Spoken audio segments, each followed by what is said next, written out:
monde agricole est confronté à beaucoup d'enjeux sociétaux et environnementaux notamment. Ce qu'on remarque aujourd'hui, c'est une augmentation de cheptel pour des surfaces qui restent constantes et donc on a un besoin de bien maîtriser la fertilisation. L'hiver, on a la neige puisqu'on est en zone de montagne et des zones très touristiques, donc l'été, on a aussi du monde. On a des périodes d'épandage qui sont assez courtes. Surtout en montagne, le souci, c'est la météo. Il faut toujours se dépêcher avant la pluie, avant la neige, un coup d'orage. Après, il faut que le terrain ressuie pour pouvoir passer. Il y a un des enjeux qui est de garder de la surface épandable, de pouvoir accéder à des parcelles plus ou moins accessibles et ainsi la majorité de la surface de l'exploitation soit amendée de manière naturelle par de la matière organique. On est aujourd'hui sur une journée de démo autour de la thématique de l'épandage de précision en zone de montagne. L'idée, c'était de présenter 3 ateliers. J'ai animé un atelier sur du matériel d'épandage de lissier pour des pentes modérées. C'était des tonalissiers qui s'étaient équipés avec des rampes à pendillard. Il y avait des rampes tout simplement avec un tuyau qui descendait par terre et après sinon des rampes à pendillard avec des patins. Également les 3 machines, ils avaient la possibilité de faire l'épandage avec les bouses palettes et des canons. Le fait d'avoir cette multiplicité de possibilités dans les machines, ça donne le choix aux agriculteurs quand ils sont des lissiers qui est moins brassés ou moins homogènes, justement au lieu d'utiliser les rampes à pendillard, d'utiliser la bouse palette par exemple. Et aussi les canons, ils sont intéressants quand il y a vraiment une pente où la machine ne peut même pas rentrer. Et voilà, ils le font avec ces canons du pied bas. Sur mon atelier, il y avait 3 outils qui concernent l'épandage en forte pente. Donc ce sont des outils soit à canon, soit à pendillard, soit en épandage 100 tonnes. L'épandage 100 tonnes facilite aussi le passage en zone très accidentée en évitant le tassement des sols. Ces outils dans le secteur sont très appréciés pour pouvoir mettre de la matière organique dans des espaces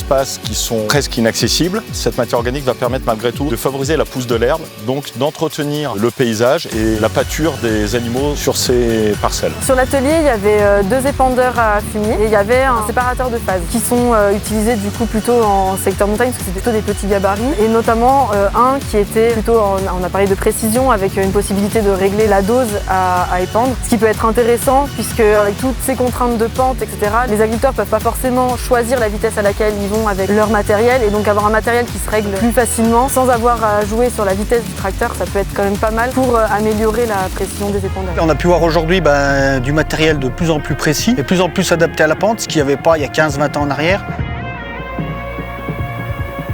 La première chose à regarder, faire des analyses de sol, mettre les pieds dans l'herbe pour voir si la prairie elle est équilibrée en termes d'espèces présentes et si elle correspond à l'objectif qu'on en attend en termes de production et en termes de qualité fourragère. Si on voit qu'il y a un déséquilibre, analyser l'utilisation qu'on fait de cette prairie en termes de fauche, de pâturage, de date de fauche, de nombre de passages de vaches, de type de pâturage, etc. Et analyser la fertilisation, c'est-à-dire la quantité qu'on en met, la fréquence à laquelle on le met, le type d'effluent qu'on met, puisqu'entre fumier et lisier, on n'aura pas les mêmes objectifs et les mêmes conséquences sur la prairie. Et l'autre point très important, c'est les agriculteurs de prendre conscience de la valeur économique de leurs effluents. Ce n'est pas un déchet, mais un vrai produit qui est sorti de leur exploitation et qui permet de fertiliser à moindre coût les pâtures des bovins. C'est très important d'avoir un produit qui soit homogène avant de le chercher dans la machine. Si on a un lissier qui n'a pas été brassé depuis longtemps, on va avoir un lissier très riche en azote en bas et en haut, on va avoir plutôt de l'eau. Donc c'est pour ça que c'est très important l'entretien des fosses à lissier dans les différentes fermes, justement brasser le lissier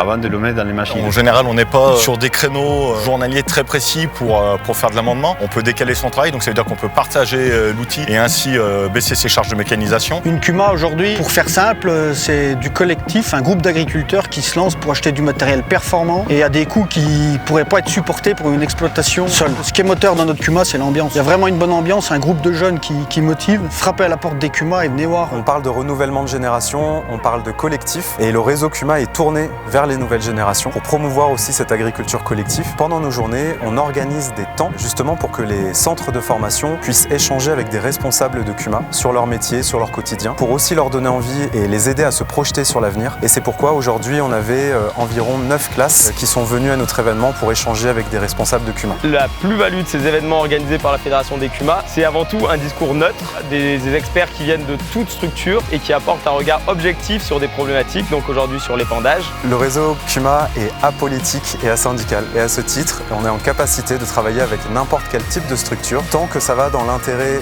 des journées qu'on organise. C'est pourquoi, pendant ces journées-là, on a une trentaine de structures partenaires et on fait en sorte aussi de mettre en avant vraiment le travail collectif et la collaboration entre les différentes structures agricoles. On se trouve aujourd'hui au col des Aravis, à la limite entre la Savoie et la Haute-Savoie. Et ce lieu a été choisi pour la symbolique. C'est aujourd'hui qui s'annonce la fusion entre la Fédération d'écumas de Savoie et la Fédération d'écumas de Haute-Savoie.